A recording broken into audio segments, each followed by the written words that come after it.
सुंदरवन के जंगल में एक टुनटुनी चिड़िया अपने पति कालू कौवे के साथ रहा करती थी। टुनटुनी चिड़िया जो एक गर्भवती चिड़िया थी और वह घर का सारा काम करती। कालू कौवा जो हर रोज गांव-गांव में जाकर समोसे बेचा करता। इस तरह टुनटुनी चिड़िया और कालू कौवा खुशी खुशी रहा करते। एक दिन की बात है, कालू कौवा की दुकान के सामने एक कल्लन कवि जो अपना एक नए समोसे का दुकान लगा लेते हैं। समोसे ले लो, समोसे, गर्मा गर्म समोसे ले लो। अरे ये क्या कल्लन भाभी, आप यहाँ क्यों अपना दुकान लगाई है? यहाँ तो मैं अपना समोसे का दुकान लगाया करता हूँ।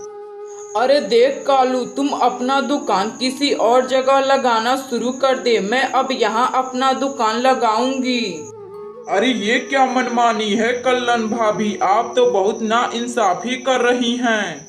फिर वह कल्लन कवि कालू कौवा को वहां से दुकान लगाने के लिए मना कर देती। कालू कौवा के जाने के बाद सभी पक्षी कल्लन कवि के दुकान पर समोसे खाने आने लगते।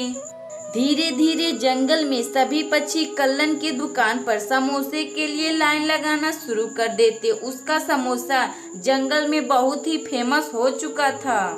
फिर वह कालू कौवा अपनी पत्नी टुनटुनी चिड़िया को पूरा बात बताने लगता है।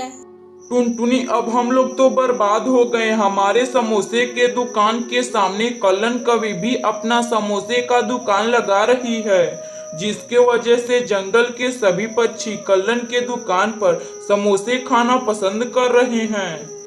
अजी आप चिंता ना कीजिए, ऊपर वाला सबका साथ देता है, वह कभी किसी को भूखा सोने नहीं देता है। धीरे धीरे इसी तरह दिन गुजर रहा था और एक दिन कालू कौवा के समोसे की दुकान बंद हो जाने की वजह से वह फांसी लगा लेता है और टुनटुनी चिड़िया कालू कौवा को फांसी लगाने की वजह से वह बहुत रोती है।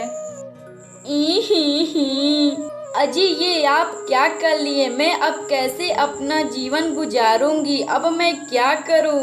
कुछ दिन इसी तरह गुजर जाता है। एक दिन टुनटुनी चिड़िया एक अंडा देती है और कुछ ही महीनों बाद उस अंडे में से एक नन्ही सी चिड़िया बाहर निकलती है। अरे ये कितनी प्यारी बच्ची है, बिल्कुल मेरे पर गई है, क्यों ना मैं इसका नाम टूनी चिड़िया रखती हूँ।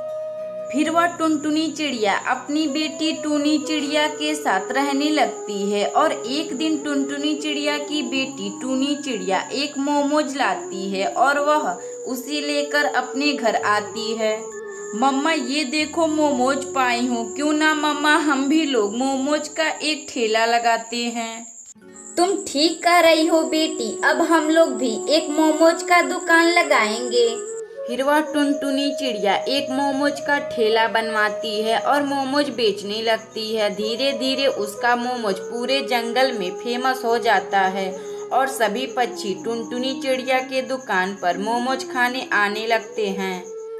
और इस तरह टुनटुनी चिड़िया अपने पति कालू कौवे के मरने का बदला कल्लन कवि से ले लेती है, जंगल में अपना मोमोज फेमस करके। अगर आपको यह कहानी अच्छी लगे तो वीडियो को लाइक करें और चैनल को सब्सक्राइब करें और कमेंट बॉक्स में बताएं कि आपको यह कहानी कैसी लगी।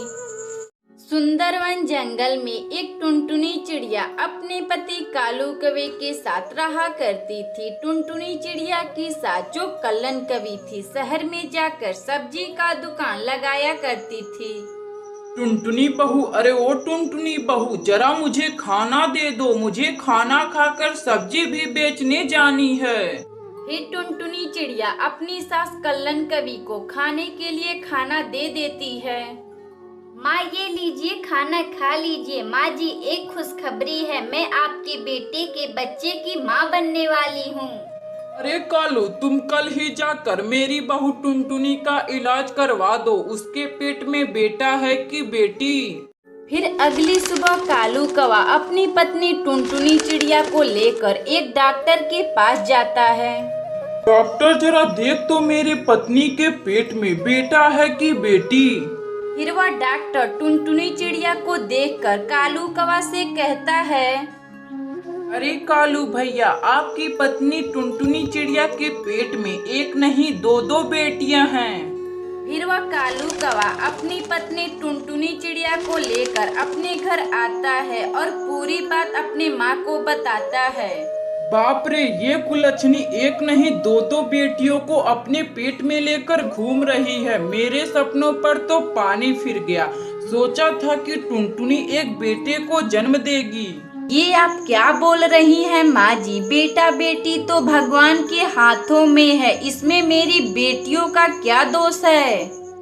धीरे धीरे इसी तरह दिन गुजर गया। एक दिन टुनटुनी चिड़िया अपनी दोनों बेटियों को जन्म देती है। टुनटुनी चिड़िया के बेटियों को जन्म देने के बाद कल्लन कवि उन तीनों को घर से निकाल देती है। मम्मा, दादी ने हम लोगों को घर से क्यों निकाल दिया? पापा ने भी कुछ नहीं कहा। मम्मी, दादी और पापा बहुत गंदे हैं माँ। ऐसा नहीं कहते बेटी, वह लोग तुमसे बड़े हैं। माँ, अब हम लोग कहाँ रहेंगे और कैसे रहेंगे? बेटी तुम चिंता ना करो, मैं तुम्हें दूसरे जंगल में ले चलती हूँ और हम लोग वहाँ अच्छे से रहेंगे। फिर वह टुनटुनी चिड़िया अपनी बेटियों के साथ दूसरे जंगल में आ जाती है। माँ, मुझे बहुत जोरों की भूख लगी है, आप मुझे कुछ खाने के लिए दे दीजिए। बेटी मेरे पास तो कुछ नहीं है खाने के लिए। बेटी तुम यहीं रुको, मैं अभी कुछ पक्षियों से खाना उधार मांग कर ले आती हूँ। फिर वह टुनटुनी चिड़िया उड़ते उड़ते बंटी कबूतर के घर चली जाती है खाना मांगने के लिए। बंटी भैया, मुझे कुछ खाने के लिए दे दीजिए, मेरी दोनों बेटियां बहुत भूखी हैं, वह 2 दिनों से अन्न का एक भी दाना नहीं खाई हैं। ये लो टुनटुनी बहन, कुछ मकई के भुट्टे, इसे लेकर जाओ और अपने दोनों बेटियों को खिला दो।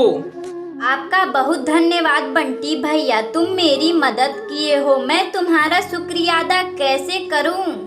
फिर वह टुनटुनी चिड़िया मकई के भुट्टे को लेकर अपनी बेटियों के पास आती है और अपनी बेटियों को खिला देती है। माँ, अब हम लोग इस जंगल में कहाँ रहेंगे? तुम चिंता ना करो बेटी, मैं अभी एक मिट्टी का सुंदर सा घर बनाती हूँ। फिर वह टुनटुनी चिड़िया एक मिट्टी का सुंदर सा घर बनाती है और उसमें खुशी खुशी रहने लगती है। अगर आपको यह कहानी अच्छी लगे तो वीडियो को लाइक करें और चैनल को सब्सक्राइब करें। कमेंट में जरूर बताएं कि आपको यह कहानी मेरी अच्छी लगे कि नहीं।